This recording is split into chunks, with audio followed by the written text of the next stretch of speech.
What is up, guys? This is the Casual Wrestling Live Show, where each and every day we hang out and talk all things pro wrestling live on YouTube. What is up, Doobie? What is up, Wavy D? What is up, Good Real Hunting? If you guys enjoy the channel, please make sure to join the Casual Wrestling membership on YouTube, starting at just $2.99 a month. If you don't want to join on a monthly basis, you can support the show through YouTube Super Chats, which guarantee your voice is heard before the end of the episode. I want to give a special shout out to the people in the chat right now. We're starting off the show with Doobie here, Wavy D, and Good Real Hunting. If you missed the live stream, the conversation continues in the comment section, so make sure to continue giving your opinions. I will try to respond to as many of the comments on this video as possible. It is Monday, so it is a Smackdown review show. What a Smackdown, man. What a Smack. We're going to get to that in a minute, but I'm going to say I don't like to give out 10s on the casual wrestling scale, but spoiler alert, there is a 10 for the first time ever on the casual wrestling scale for the review of Friday Night Smackdown. What is up, Quentin? So let's start off by talking about Forbidden Door. Did anybody watch Forbidden Door? I didn't watch it.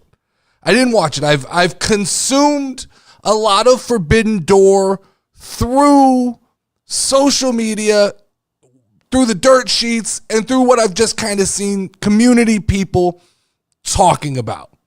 And here's what I've gathered from my Forbidden Door research. What I've gathered is 15 matches seems to have set some of the IWC off a little bit. 15 matches, that's a lot of matches. In the day and age where Triple H has kind of squeezed WWE down to a 5-match premium live event, to have 15 matches in one night feels like a lot of wrestling to consume.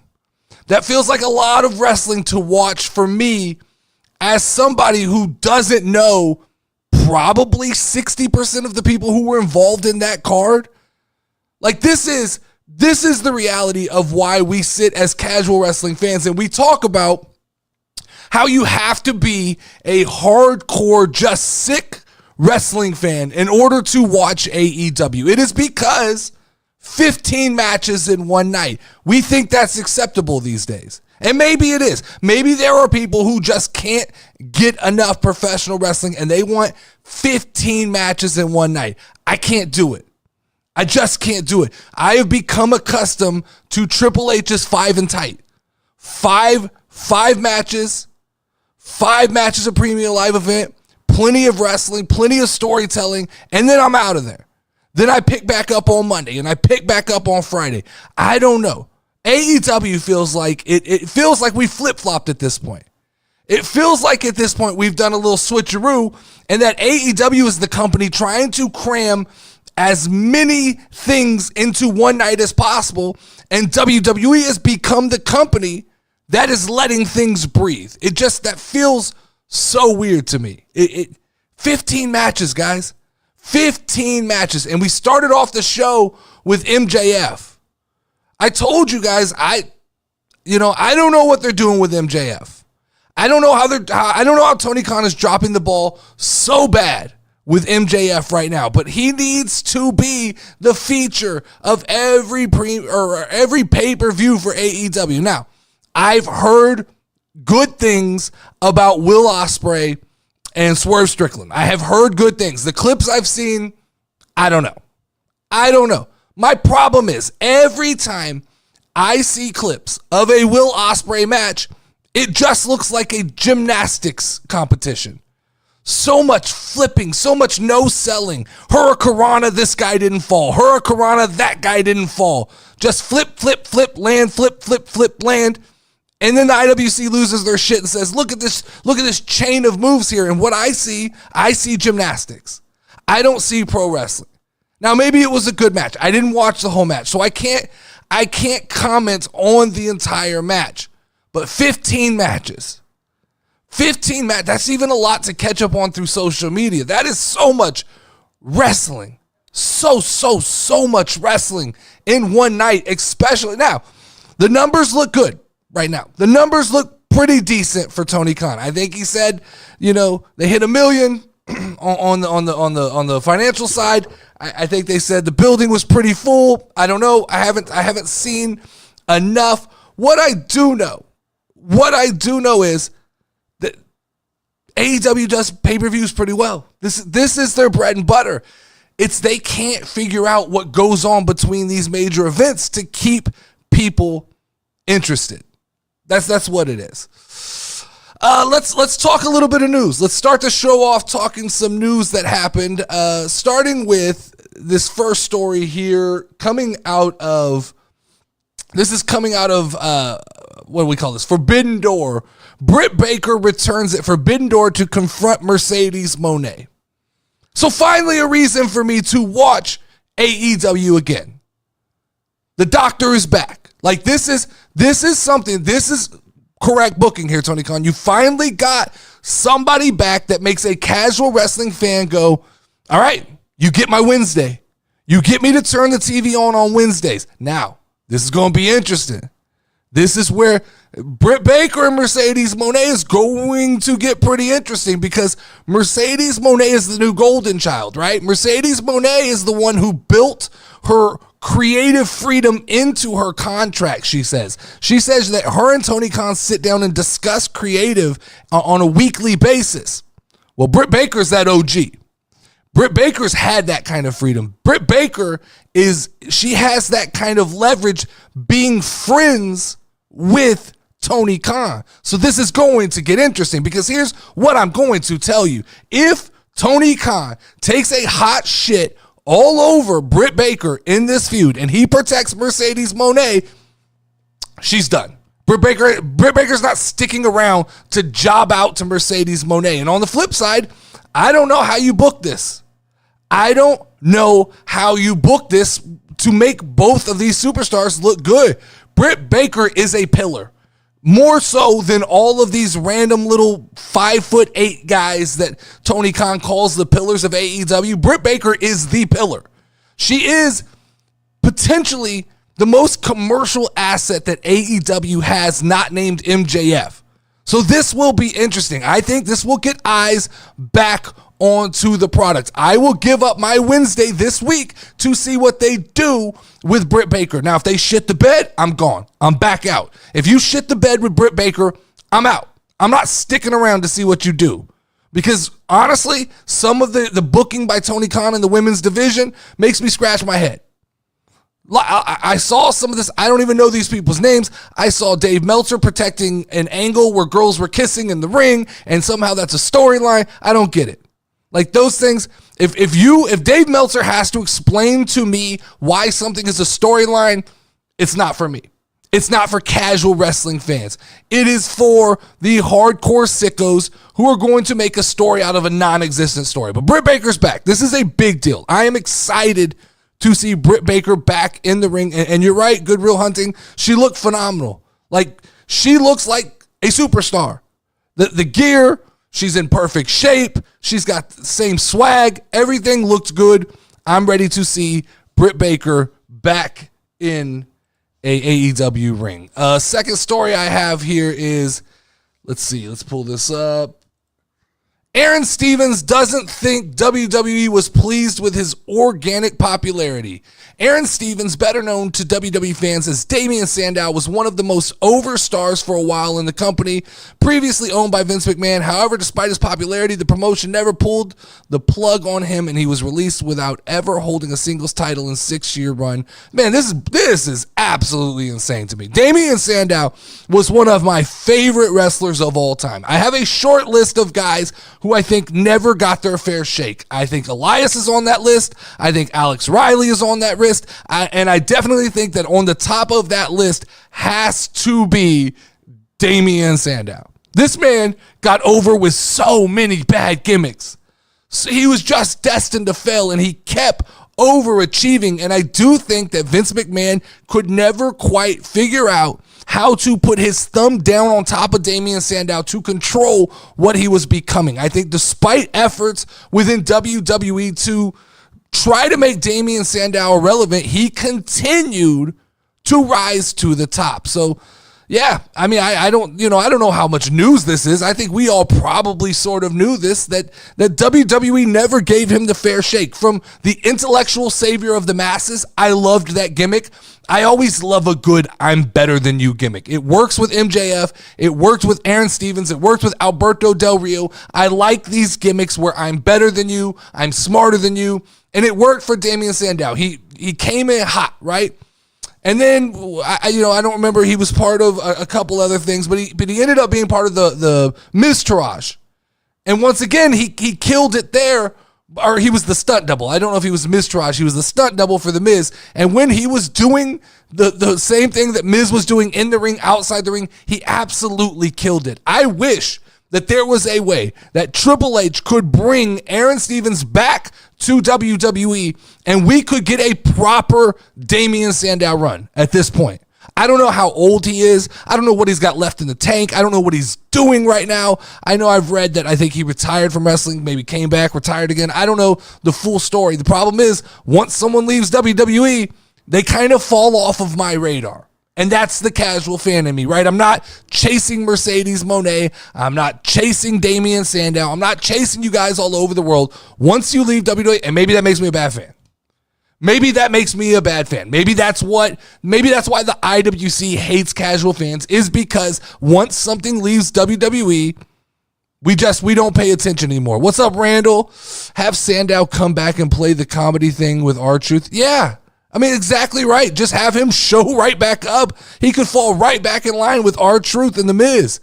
He was so good. He deserved a singles title run. He deserved better than what he got. I hate that there, I have a list of guys, and look, Ezekiel, Elias, whatever you want to call him, he's on that list because I feel like they pulled out of the Kevin Owens storyline way prematurely. I think way too soon.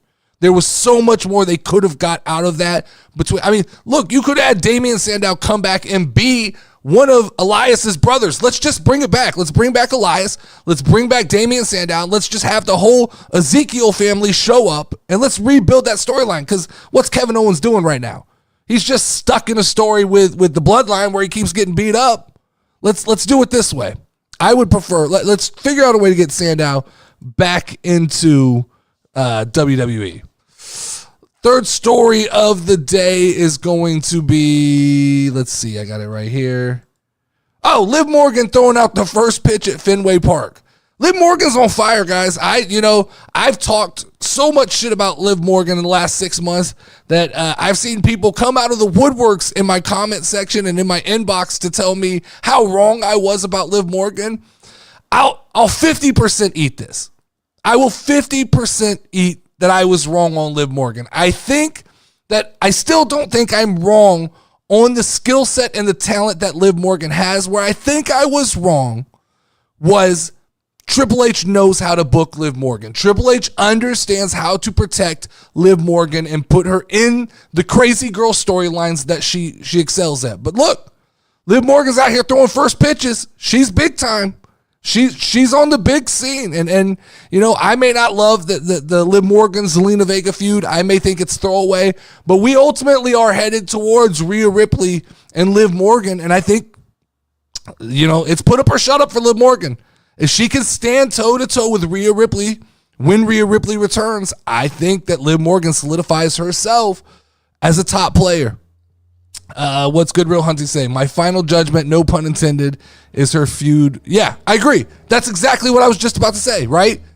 That up until this point, she has done everything she needed to do to give me, or to give her the opportunity for us as fans to watch her with Rhea Ripley and pass judgment at that time. That will be the final test of if Liv Morgan has ascended to superstardom. If she is one of the top stars. If she falls flat when she gets into the ring with Rhea Ripley, we're going to have to put her back down on the second shelf. We'll have to move her off of that top shelf and move her back down to the second shelf. That's interesting. We'll have to do that. Oh, let's talk about, let's get into the topic of the show. That's what everybody's here for. Smackdown review, right? Let's talk Smackdown. Let's start off, before we get into talking about Smackdown, we've got to talk about Fox. Because I think, here's my problem. We just got to get off of Fox Network. Can Smackdown just move to USA immediately? Fox has to quit with all of this censorship bullshit. Every match, every promo, cutting the feed, it makes what is a great television show extremely hard to watch when it is cutting out for 20 seconds at a time. Look, we're all grown adults. Fox, we understand that the crowd is chanting, "Fuck the Pacers." We're all adults. We can handle it. Even the little kids probably don't pay attention enough to what's going on in the background. You're cutting the feed because a fan is shooting the finger at Nia Jax and she's getting the reaction that she's supposed to get as a heel, and you're cutting the TV off. We got to get out of here as fast as possible. We cannot make the switch to Netflix and SmackDown over to USA fast enough. I'm just counting down the days because they are messing up my SmackDowns. Fox Network is messing up my SmackDown. So I'm tired at this point. Let's get it off of there. And I feel like a little bit of this is on purpose. I feel like Fox is like the jealous ex-girlfriend, right? They didn't make their bid for Friday Night SmackDown. They didn't buy in, and now wrestling is the biggest thing on television right now. And Fox is the one that's left out of this situation. I guess they could go bid on AEW if they want to now, but you missed out. You had the opportunity probably to keep Friday Night SmackDown, and mark our words, Fox. Mark our words as casual fans. When Roman Reigns comes back, and this is you see the ratings go through the roof, you're going to regret this decision. You're ultimately going to regret this decision. So let's talk about it. Match number 1. Face-to-face between the Bloodline and Cody's Avengers. Cody Rhodes rebuilt the Avengers the same way that they've been built, just a couple new faces, but the Bloodline continues to have to face off against a cast of misfit characters. But this is how you start a show. This is it, man. Every wrestling company, every show should take notes. This is how, when you are 2 weeks out from a premium live event, this is how you start a show to engage the entire wrestling world. You have these two teams. You follow Solo into the arena. You follow Cody coming in behind, and you have them square off. No talking. We're just throwing fists right off the bat. We go to commercial break. We come back, and there's still chaos going on. You see Nick Aldis trying to calm Cody down. You see Solo and his new Bloodline on the what I call the ramp area. That is how you start a Friday Night SmackDown. And then you get the security team trying to jump in the ring. You get the epic beatdown by the new Avengers, and you have them escorted out by the police. That's an 8 out of 10 start. That is an amazing start to SmackDown. Every SmackDown doesn't have to start with somebody coming out, welcoming the crowd, laying out what's about to happen, cutting a 10-minute promo. Here's what I'm about to do. Here's who I don't like. We could get right into it. When we have these stories that have been cooking for the last couple of weeks, last couple of months, you can get right into it. So leading into Money in the Bank, this is how you start a Friday Night SmackDown. And so then you roll that immediately into the match I came to see, which was Tiffany Cargill versus Jade. Tiffany Cargill. What am I talking about? Tiffany Stratton versus Jade Cargill versus Candice LeRae. Oh, man. This is what I came to see. Look, I said it last week. We were going to riot in support of Tiffany Stratton if she did not qualify for Money in the Bank. So thank God that this week I'm able to come on here and peacefully talk to you guys, because Tiffany Stratton rightfully won this match. There's always the fear in the back of my mind from the old, it's fallout from Vince McMahon, right? That Jade Cargill was just set up, even not ready. She's going to be thrown into a Money in the Bank match, and disaster's going to ensue. But we got this right. We absolutely got this right. And what they did, if you weren't paying attention, is on the side, it looks like they're setting up a little side feud for Jade Cargill, a little singles feud. It's a little test, if you want to call it that, right? With Indy Hartwell. Because everybody assumed that she would roll straight into Nia Jax, which I don't think she's ready for. I think Jade Cargill needs time. She needs opportunities to be comfortable. And I think Indy Hartwell is the perfect prospect based on size, based on wrestling ability. It will give Jade the ability to get in the ring and do what she needs to do for a couple of weeks and begin to get her feet wet as a single superstar in WWE. But Tiffany Stratton gets the win. Tiffany Stratton looks phenomenal in the ring. Tiffany Stratton, the whole package is working. From the outfit to the music to her attitude. She's got it, man. She's the real deal. She will be a champion in 2024. Her moveset is fun to watch. It appeals to casual wrestling fans. The gymnastics in the ring, the prettiest moonsault, all of that stuff. The package works with Tiffany Stratton. So thank God she won. The crowd stayed hot. I have my favorite for Money in the Bank. We're doing a live watch along this Saturday of Money in the Bank. You guys can bet I will be pulling for Tiffany Stratton in the women's Money in the Bank match. 8 out of 10. This was an 8 out of 10 once again. Absolutely amazing. So then we move to Santos Escobar, LA Knight, and Logan Paul. I am always willing to say when I'm wrong, and I was absolutely wrong last week. I miscalled this. I thought that for sure Santos Escobar was going to win that match. I thought that Logan and LA Knight were going to be tied up together. They're connected at the hip, but this actually makes sense to me too. I get putting LA Knight into the Money in the Bank match because he ultimately adds question marks to that match, right? Are they going to fix what they should have done last year? Is there a chance that LA Knight wins Money in the Bank, uses it on Logan Paul? Is there a chance that Logan Paul finds a way into the Money in the Bank match? So many questions were opened up by having LA Knight win that match. Now, Santos Escobar, I don't know what we're doing with you, buddy. I'm sorry. I don't know. It feels like if you're not fighting another Mexican wrestler that you absolutely have no chance of winning. And I don't love that because I like Santos Escobar. We got to figure out something to do with Santos in the near future to give him the push because I felt like he was on path to go after the United States Championship, and now it feels like he's just a pawn in the rest of these storylines.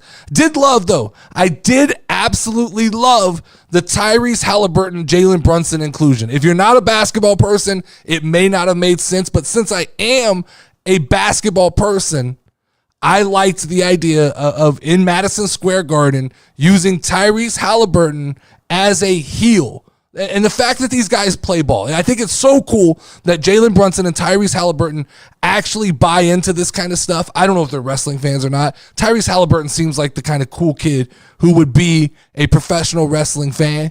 So I don't know, and then maybe Pat McAfee had something to do with this, but I absolutely loved that segment. So to me, once again, 8 out of 10. I loved it. Just an amazing start to SmackDown all the way through. Then we hit a wall for me. We hit the first wall of SmackDown for me. Blair Davenport, Indy Hartwell, and Naomi. I absolutely get it. This is a necessity. We've got to get these matches filled out. Blair Davenport, somebody I don't have enough watch time with to understand why I'm supposed to care. You guys tell me. Is Blair Davenport, is it somebody I should keep an eye on, or is this a flash in the pan? Is this somebody who will come and go and I don't need to do my research? Are there matches in NXT that I need to go back and watch to kind of get caught up on the world of Blair Davenport? Because I just don't fully understand. To me, the thing I turned to Lauren and said is, oh, she's the new Paige. She just looks like WWE's replacement to Paige. And that could be a completely misstep on my point, but that's what I see right now. Question I had that I wrote down from this match is, why was Ryan Clark so sweaty watching this match? When they cut to Ryan Clark, who is a sports commentator, I think he's on ESPN. I don't know. He may be on Fox. But why was he so sweaty watching the match? Why did he look so uncomfortable? But this match was so predictable. This match, we knew this was setting Naomi up. You got to fill out the rest of Money in the Bank. You got to have some names in there that people are going to come watch, that casual fans recognized. And so we kind of knew this was happening. I gave it a 6 out of 10. It's a good match. It was good. Nothing negative. There's no bad to say. Just based on how hot SmackDown started, 8 out of 10, 8 out of 10, 8 out of 10. This felt like a 6 to me. And so then we had the Bloodline Ceremony. You see how tight these SmackDowns are? You see how tight these SmackDowns are? We're already at the Bloodline Acknowledgement Ceremony. Like, Triple H is tightening these shows up so much. This is why guys like Dijak are being let go. There's not enough room for other people on this card. We had a couple backstage things that showed off Carmelo, Baron Corbin, Apollo Crews, some of those people. But these shows are being tightened up. But we got to the Bloodline Acknowledgement Ceremony. Oh, man. Shit is heating up. Triple H is cooking. Triple H went from a 4-star Michelin chef to a 5-star Michelin chef. Triple H he owns wrestling right now.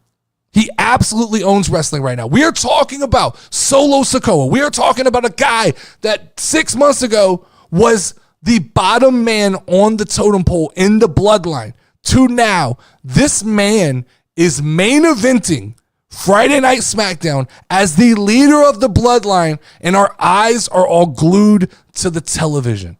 Solo Sikoa did everything he needed to do to sell us on this match or on this story, right? The Acknowledge Me. He hit every character beat that you needed him to hit. And now this expedites everything. We are now on a crash course. We are counting down until when Roman Reigns comes back.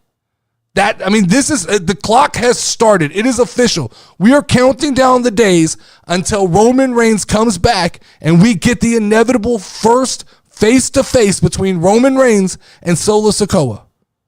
But guys, we got the man we have to talk about. The man of the week, the man of the month, the man of the year, the man who, look, WWE Hall of Famer. Look, greatest manager of all time. I won't argue it. Paul Heyman is the reason that this stuff is so good. You have to watch him. You have to, he claims he's staying up late to sell how bad his eyes look at and things like that.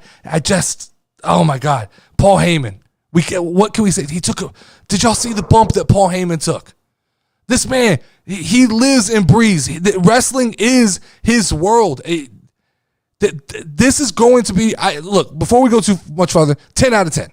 10 out of 10. I know I said I would never give anything a 10 out of 10. When I created the casual wrestling scale, I said no 10s. No 10s. 10s there's no such thing as perfection. This was perfection. This was perfect. If it was Triple H, if it was Paul, whoever orchestrated, whoever booked this was perfect. The optics, Solo Sikoa coming into his manhood. Jacob Fatu is an absolute monster. Giving him that entrance, y'all don't understand. That elevated him to another level. The Samoan werewolf or whatever they're calling him, oh my God. This is 10. This is 10 out of 10. This is not, we are watching a movie right now. We are watching a classic movie. 20 years from now, this will go back and be remembered as one of the greatest SmackDowns of all time. I promise you. Because this changed everything. This started the clock on Roman Reigns. No longer are we talking about, is Roman Reigns coming back? When does he come back? This started the clock. Every SmackDown, every premium live event from this moment forward, we are on Roman Reigns' watch. We are looking out for Roman Reigns. Sooner rather than later, Roman will return. He will return with his wise man. He will get the bloodline back together, and we are headed towards the greatest last 6 months of wrestling. The last 6 months of this year is going to be absolutely insane. From July, August, September, October, November, December, it's going to be a masterpiece. It is going to be 10 out of 10. Every week, this Bloodline shit's going to be 10 out of 10. I cannot believe it. So SmackDown as a whole, 9 out of 10. Classic SmackDown. This one will be remembered. Not perfect. There were downs, but I don't think you're ever going to find the perfect Monday Night Raw or Friday Night SmackDown just because of pacing and the way things have to be. But Paul Heyman main eventing Madison Square Garden, an arena that he used to sneak into to just try and be a part of wrestling shows, was artistry. It was masterpiece. It was classic. It was perfection. So let's see what you guys are saying here. I see everybody talking about, what did Randall say?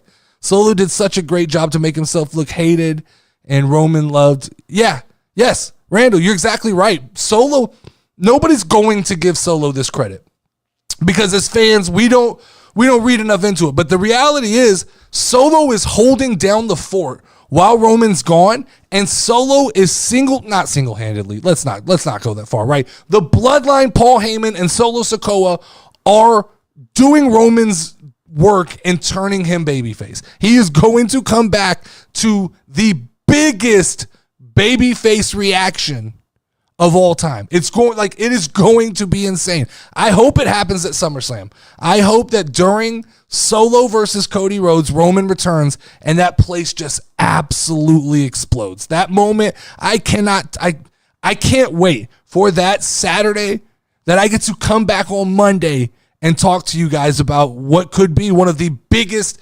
babyface reveals of all time.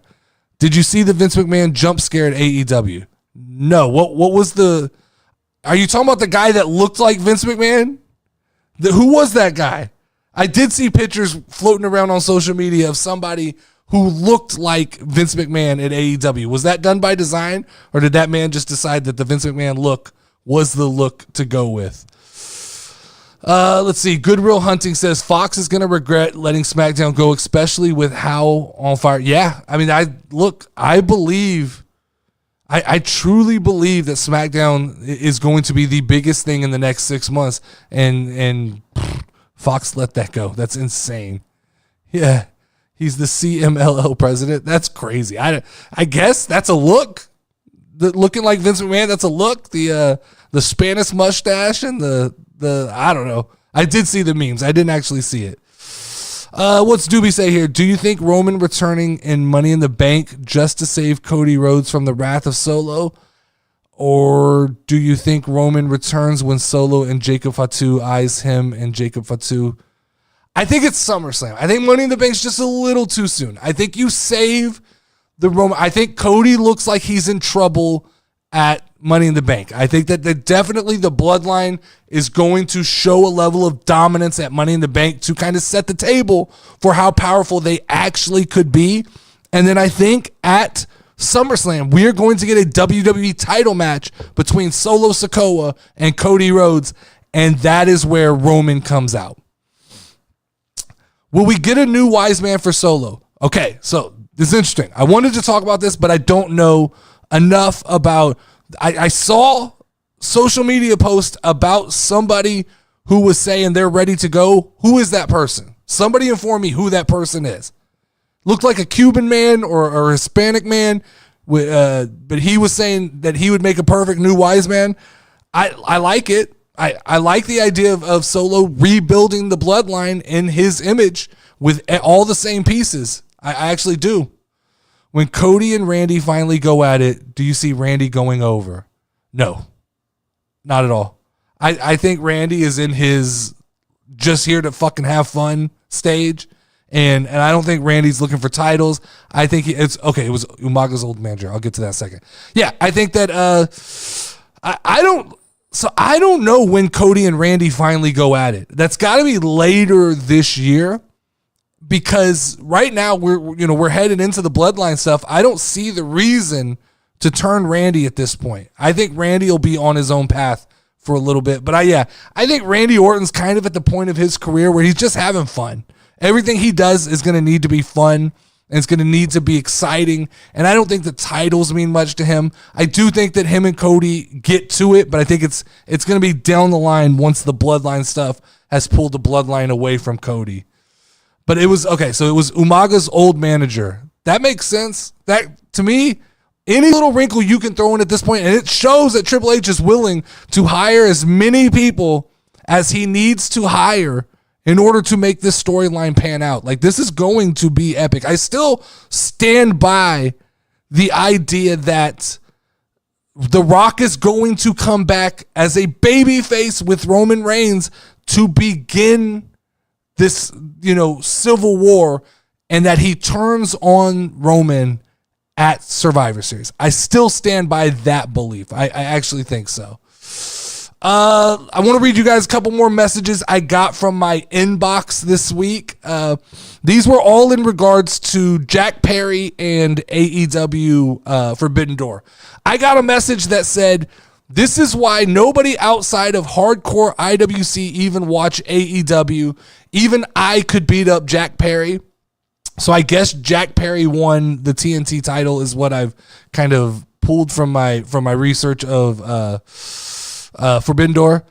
Yeah, I mean, this is the problem, right? Is no matter how good the booking is, how good the stories are in AEW, casual fans will still look at guys who are 5'8", 140 pounds and go, "Yeah, I could pin that guy against the wall. Like, I could take that guy on a bad day." I got a message from somebody saying AEW put the title on a guy who looks like he's still in high school. Yeah, accurate. Definitely accurate. They just, it's just not big enough. You're just not big enough for me to be excited about Jack Perry. You were riding on a guy's shoulders 2 years ago. AEW and WWE have flipped in terms of quality over quantity. 15 matches in one night is ridiculous. Did anybody watch Forbidden Door? 15 matches seems like an extreme amount of matches in one night. That's absolutely crazy. 15 matches. WWE's doing 5. 15 matches. Insane. Good Real Hunting. I would think The Rock will bring his daughter with Bloodline 2.0. Interesting. That's interesting. I haven't thought that deep into the idea of bringing female wrestlers into that storyline. I guess Nia Jax could get brought in and Ava could get brought in, but I don't know if it needs that. I'm not against it, but I don't know if it needs it. I think she's doing good on her own, and sometimes, like, even with like all this brawny stuff in the NBA, sometimes nepotism can hurt you more than it helps you. And I think definitely if he brought her in, it would be seen as kind of a nepotism play. You got to have Randy versus Cena for the record in an end of an era match, right? That's big money. Yeah, I mean that's fine, but what do you think? WrestleMania? That seems like a WrestleMania thing. What? So that would have. What title does that have to be? Is it any title? Is it just World Championship? Is that what it is? Doobie says, I see a feud happening with Nia Jax and Naomi. Interesting. I could see that. That's interesting. There's so many directions you can go. This thing can spiral out of control and get huge. Klay Thompson to the Mavs. Is this official, Wavy D?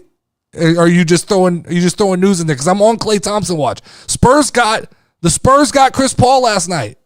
I did get the update that the San Antonio Spurs got Chris Paul. So Chris Paul is going to be averaging 18 assists a game, throwing the ball up to Wemby. But he's finally somebody who will throw the ball to Wemby. 15 matches is long when you don't know 2/3. Yeah, that was my problem, Randall, right? I'm okay with 15 matches if they're 15 matches of people that I know and that I would enjoy. That's a good WrestleMania weekend. But when you're talking about 60% of the wrestlers, I have no clue who they are.